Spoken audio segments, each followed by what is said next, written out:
So we're at the CES 2024. Please introduce yourself. I'm Jim McGregor, founder and principal analyst of Tirias Research. So is it exciting to be at the CES? For me, it's the first time in 4 years. I haven't been able to come back since 2020. Really? Yeah. No, it is exciting, and I think this is probably the first year where we have, pretty much normalcy. We have people from every region coming.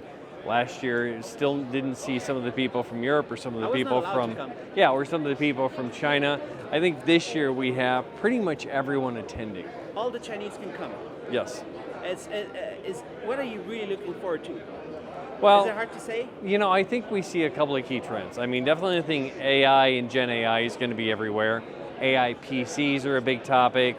Mobility, and not just cars this year, but micro mobility, definitely the scooters, the bikes, everything mobile. And I think XR is going to be exciting this year. We're seeing a lot of new sensor technology and stuff like that, so things around actually enabling a good experience for AR and VR. That's going to be fun, and I look forward to actually demoing some of these products.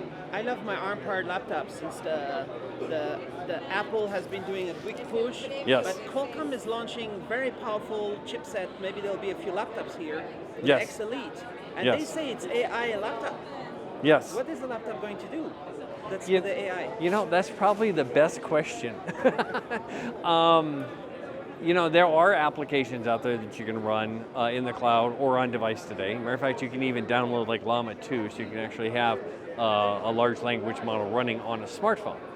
But a lot of those applications for devices are still emerging. And just like anything else, you throw a technology out there, and it's up to the developers to really innovate around that. So I think what we're saying is now we're enabling developers to be able to develop those applications. I don't think we're really going to know exactly what takes advantage of it until the end of 2024, 2025, and beyond. Intel is finished, right? No. Intel is always coming with new stuff. They have a keynote here. Oh yeah, definitely. They're launching a new ARM CPU. Well, they have. Actually, their biggest thing is Meteor Lake, which is their new mobile CPU that's out there. But they're still involved in just about everything, from foundry services to the servers to you name it. What does it do, this one, the mobile, you say? The Meteor Lake, yeah. That is their new generation of mobile products. That is a very unique architecture, probably the most unique architecture we've ever seen from Intel. It's not only a multi-chip module, but it's using different types of cores. So it is very much like what we've seen with the ARM architecture in smartphones for a long time, where you've got big, both efficient and performance cores all in one, not to mention an integrated neural processing unit. So I mean, they're kind of pulling out all the stops to try to re-architect their products. It's x86?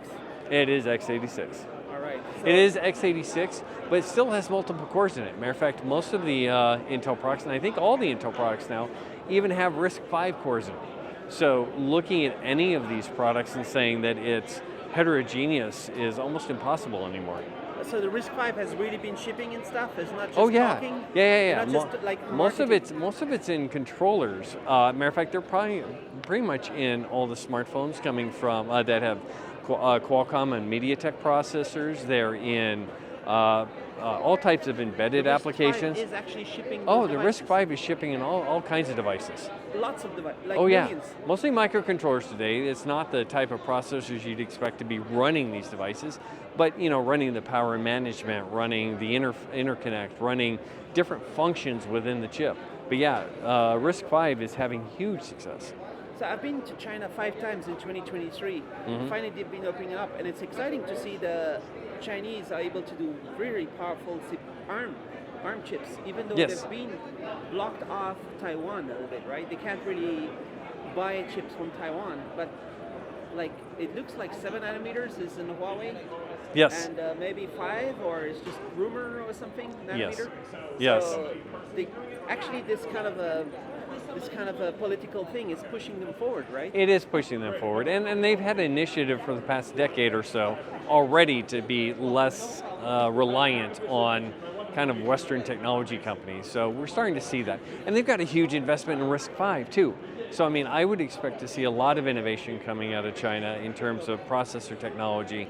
over the next 10 years. Do you think the RISC-V will be able to do high performance stuff? Eventually, yes. As a matter of fact, I would say that the software foundation called RISE, which includes companies like Google and Qualcomm and Intel and all these different companies, I would expect that's going to accelerate the adoption of RISC-V and help it overcome that software challenge, which is pretty much the most difficult part of actually moving up that performance stack. So what do companies partner with you about? What do you talk with them about? What do you do? You know, basically what we do is we track the market, we track the technology, and what makes us unique is the fact that myself and my colleagues are all engineers, or ex-engineers, or recovering engineers sometimes. And we know the technology, we know the market, we've been around. I've built chips, I've built systems, I've built rockets. So we help a lot of the major technology companies analyze, where the market's going to be, when it's going to be there, and what they have to do to really be competitive. The American rockets are pretty good right now, especially the SpaceX ones. Yeah, I worked on the Atlas Centaur and Titan Centaur, but yeah, the SpaceX is phenomenal what they're doing. Which one do you work on? The Atlas Centaur and Titan Centaur. What is that?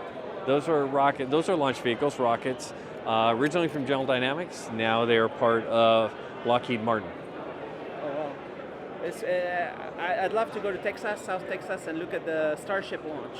Oh yeah, that'd be great. I hope it'll work. If it works, oh my God. Oh, I think, it's good the fact that we still have a space program because it was kind of shut down by a couple of administrations in the US. But, a lot of the commercial developers stepped in, and we're seeing a lot of great technology come out. You have to remember that, being at CES, a lot of the technology from smartphones to X-rays to all kinds of things all came from the space program. So having a robust space program is critical to the rest of our technology ecosystem. The next generation. Oh yes, very much so. Because we're going to hopefully go to Mars now, finally. Yeah. Do you really want to go to a planet that has no breathable atmosphere? I'd like to go. It may be a one-way trip. I don't want to be the first one to go. It may be a one-way trip. Yeah, and for the first guys, it might be one way. Yes. But I think there's a lot of people signing up, even if it's one way. Yeah, I'll let them have that.